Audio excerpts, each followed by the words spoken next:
राजनीति में किले रातों रात नहीं ढहते। उनके गिरने की वजह जमीन पर महीनों सालों से तैयार हो रही होती है।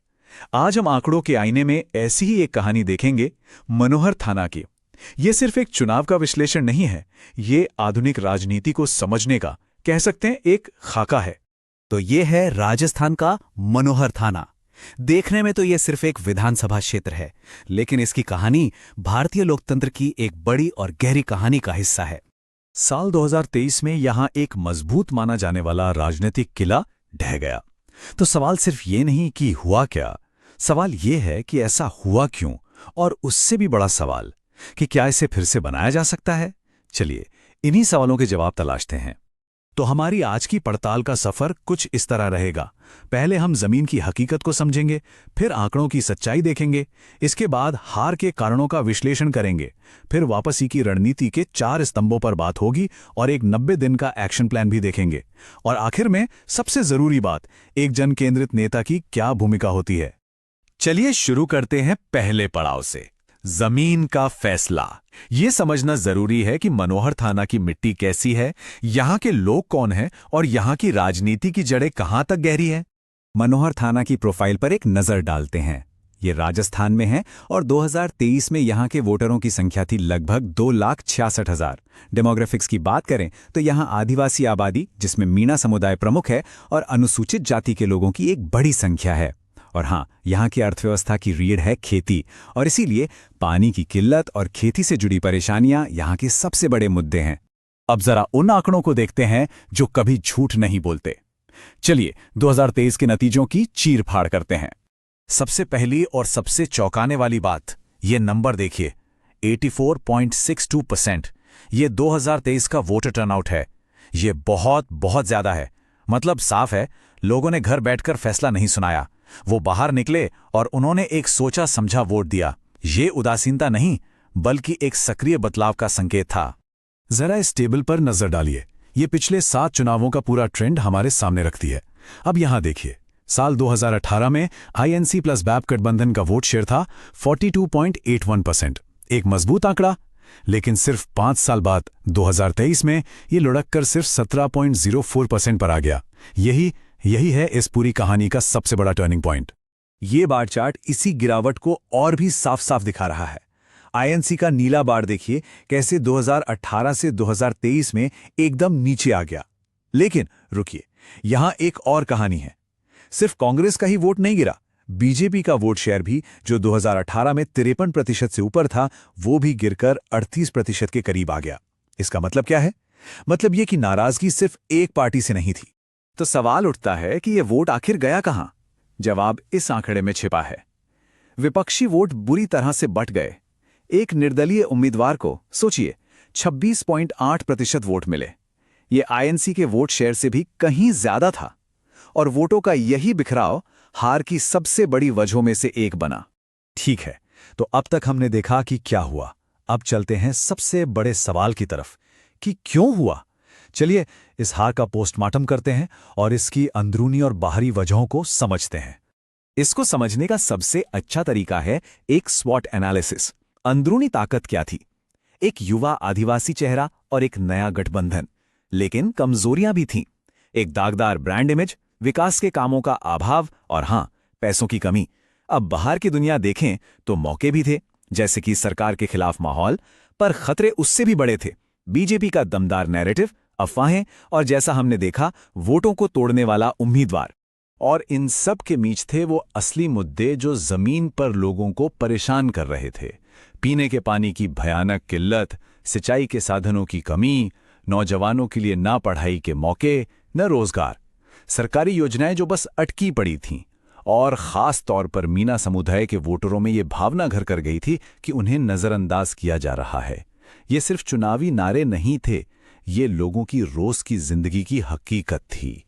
देखिए, लोकतंत्र में अपनी आवाज उठाना हर नागरिक का हक है, लेकिन इस हक के साथ एक जिम्मेदारी भी आती है कि हमारी बात तथ्यों पर आधारित हो। और राजनीति में लोगों की इन शिकायतों को सुनना और समझना एक गरिमापूर्ण संवाद की पहली और सबसे जरूरी शर्त है। तो समस्या की जड़ तक तो हम पहुंच गए। अब बात करते हैं समाधान की। यहां से हम एक ठोस रिवाइवल प्लान पर नजर डालेंगे, जिसे चतुर्मुख सिद्धांत या रणनीति के 4 स्तंभ भी कह सकते हैं। पहला स्तंभ है इलेक्टोरल क्वाड्रेंट। ये एक तरह का विज्ञान है। इसमें हम अलग अलग वोटर ग्रुप्स की पहचान करते हैं और फिर उनके असल रोटी कपड़ा मकान वाले मुद्दों पर फोकस करके उन्हें अपने साथ लाते हैं। तो इस रणनीति के तहत क्या करना होगा? सबसे पहले आईएनसी और बीएपी के आदिवासी और ओबीसी वोट बैंक को मजबूती से जोड़ना होगा। दूसरा, किसानों को टारगेट करना होगा। उनके लिए सड़क और सिंचाई के वादे नहीं, बल्कि ठोस प्लान लाने होंगे। तीसरा, जो युवा आर्थिक तंगी से जूझ रहे हैं, उन्हें साथ लेना होगा। और चौथा, प्रचार में बड़ी बड़ी बातें नहीं, बल्कि स्थानीय लोगों की कहानियां और किसानों की पानी की समस्या को सबसे आगे रखना होगा। अब दूसरा स्तंभ, ऑर्गेनाइजेशनल क्वाड्रेंट। ये सिर्फ रणनीति नहीं, ये कला है। एक ऐसी डिसिप्लिन, गांव-गांव तक फैली ही मशीनरी बनाने की कला, जो ये पक्का करे कि आपका संदेश आखिरी वोटर तक पहुंच रहा है। इसको जमीन पर कैसे उतारेंगे? बूथ लेवल कमिटियों को फिर से खड़ा करना होगा, जिसमें आईएनसी और बीएपी दोनों के कार्यकर्ता हों। हर पोलिंग एरिया के लिए डेडिकेटेड वॉलंटियर्स की टीम बनानी होगी। इन कार्यकर्ताओं को डोर टू डोर कैंपेनिंग की सही ट्रेनिंग देनी होगी। और हां, आज के जमाने में सबसे जरूरी, अफवाहों का जवाब देने के लिए एक रैपिड रिस्पॉन्स सेल बनाना होगा। तीसरा स्तंभ है नैरेटिव क्वाड्रेंट। ये कहानी कहने की, एक नैरेटिव गढ़ने की कला है।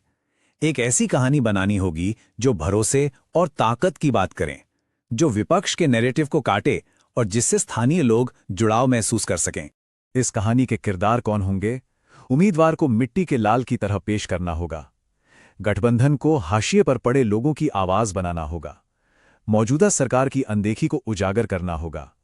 संघर्ष कर रहे किसानों और नौजवानों की सच्ची कहानियों का इस्तेमाल करना होगा। और ध्यान रहे, नेगेटिव कैंपेनिंग से बचना है। फोकस विकास और एकजुटता पर रखना है। और आखिरी चौथा स्तंभ, रिसोर्स क्वाड्रेंट। सीधी सी बात है, लड़ाई सिर्फ मुद्दों पर नहीं, संसाधनों पर भी होती है। ये सीमित फंड और साधनों को स्मार्ट तरीके से इस्तेमाल करने का डिसिप्लिन है। कैसे? कम खर्चे वाले डिजिटल प्रचार और लोगों के समर्थन के जरिए। तो ये 4 स्तंभ तो तैयार हो गए, लेकिन रणनीति कागज पर अच्छी लगती है, असली काम तो उसे जमीन पर उतारने का है। तो पेश है एक 90 दिन का एक्शन प्लान, एक सीढ़ी जो सोच को एक्शन में बदलेगी। चलिए उल्टी गिनती शुरू करते हैं। डी डे से 90 दिन पहले गठबंधन को फाइनल करें और एक जन सुनवाई यात्रा शुरू करें। 60 दिन पहले वेलफेयर ड्राइव्स और नैरेटिव वाले वीडियोस को रोल आउट करें। 30 दिन पहले हर जरूरी जगह पर शिकायत निवारण बूथ लगाएं और प्रोपेगेंडा का मुंह तोड़ जवाब दें। सिर्फ 10 दिन पहले माइक्रो टारगेटिंग और छोटी छोटी बैठकों से माहौल बनाएं। और आखिर में चुनाव के दिन एक एक वोटर को घर से निकालकर बूथ तक पहुंचाना और कानूनी प्रक्रिया का पालन करना। अब आते हैं आखिरी और शायद सबसे अहम सवाल पर, नेता कैसा हो? क्योंकि कितनी भी अच्छी रणनीति हो, वो तब तक फेल है जब तक उसे चलाने वाला लीडर सही ना हो। यह सफर सिर्फ एक कैंडिडेट का नहीं, बल्कि एक पब्लिक सर्वेंट बनने का है। एक सच्चे नेता का जनादेश 4 चीजों पर बनता है। पहला, विजिबल रहें। गांव, स्कूल, चौपाल, हर जगह लोगों के बीच लगातार मौजूद रहें। दूसरा, ऑथेंटिक रहें। स्थानीय पहनावा, अपनी बोली, लोगों को लगना चाहिए कि आप उन्हीं में से एक हैं। तीसरा, क्लियर रहें। एक सिंपल 5 पॉइंट का प्लान बनाएं और उससे बार बार लगातार दोहराते रहें। और चौथा, अकाउंटेबल बनें। हर हफ्ते लोगों की समस्याओं पर हुई प्रगति का जायजा लें और जवाब दें। और हां, आज की लड़ाई जमीन के साथ साथ डिजिटल दुनिया में भी लड़ी जाती है। भरोसेमंद बातचीत के लिए हाइपर लोकल व्हाट्सएप ग्रुप्स बनाएं। प्रोफेशनल वीडियोस नहीं, बल्कि फोन से बनाए गए असली रॉ वीडियो और इंस्टाग्राम रील्स का इस्तेमाल करें। सोशल मीडिया पर चल रही हर बातचीत पर नजर रखें, ताकि किसी भी गलत जानकारी को फैलने से पहले ही रोका जा सके। और सबसे जरूरी बात, ये सब करते हुए वोटर की प्राइवेसी का सम्मान करना है। डिजिटल दुनिया में वोटरों से रिश्ता बनाने की पहली शर्त है भरोसा। भारत का डेटा प्राइवेसी का ढांचा हमें यही सिखाता है कि सहमति सबसे जरूरी है। किसी भी व्यक्ति की निजी जानकारी का इस्तेमाल सिर्फ उसी काम के लिए होना चाहिए जिसके लिए इजाजत ली गई है, और हर व्यक्ति की गरिमा का सम्मान होना चाहिए। तो डेटा हमें एक नक्शा दे सकता है, रणनीति एक रास्ता दिखा सकती है, लेकिन आखिरी और सबसे बड़ा सवाल अपनी जगह कायम है। क्या इस गहरी समझ को शासन करने के जनादेश में बदला जा सकता है? इसका जवाब तो सिर्फ जमीन पर ही मिलेगा। अगर आप एक जन केंद्रित नेता बनकर अपने क्षेत्र को आगे ले जाना चाहते हैं, तो blueprintstrategies.ai से mgr@blueprintstrategies.ai पर संपर्क करें या 08042041602 पर कॉल करें। राजनीति से परे एक उद्देश्य।